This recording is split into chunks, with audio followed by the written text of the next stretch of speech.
La définition du surréalisme donnée dans le premier manifeste ne fait en somme que recouper un des grands mots d'ordre traditionnels, qui est d'avoir à crever le tambour de la raison résonante et d'en contempler le trou, ce qui mènera à s'éclairer les symboles jusqu'alors ténébreux.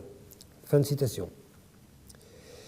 Objectif que José Pierre rappelle encore en 1990 dans le Belvédère Mandiargue, lorsqu'il écrit, je le cite, « Il est un autre moyen d'échapper aux conflits de toute espèce qui se pressent sur notre chemin que de tenter de mettre en balance la nuit avec le jour, la passion avec l'intelligence, ce qui est en bas avec ce qui est en haut, sur la voie de ce point de l'esprit qu'évoquait Breton, et d'où tous les contraires cessent d'être perçus contradictoirement. » Cet autre moyen, c'est la descente en soi, à la recherche de cette sorte de fil d'Ariane qui nous permettent de circuler en toute quiétude dans les mille replis du labyrinthe. Fin de citation. Victor Crastre, un compagnon de route, ne dit pas autre chose dans le drame du surréalisme.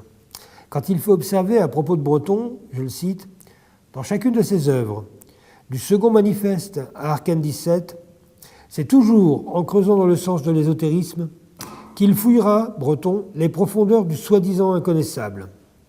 Bientôt même, c'est une méthode de récupération totale de notre force psychique qu'il nous propose, et cette méthode est celle-là même qui fut toujours employée par les penseurs ésotériques ou mystiques.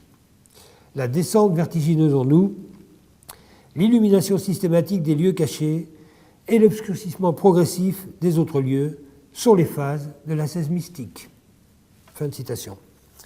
Guy Girard, dans l'ombre et la demande, projection surréalisme, publié en 2005 par l'Atelier de création libertaire à Lyon, mentionne quant à lui, je cite, « l'exploration des zones obscures du psychisme et la remontée vers la vie immédiate d'un être autrement éveillé. » Fin de citation.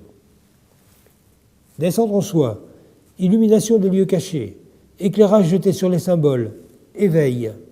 Nous sommes ici indiscutablement en présence du langage de l'initiation. Un langage qui n'est pas sans rapport avec celui tenu à l'apprenti maçon, à qui il est demandé de descendre lui-même en suivant la perpendiculaire, le fil à plomb, ce fil à plomb que tient dans une de ses mains le grand transparent de Jacques Herold.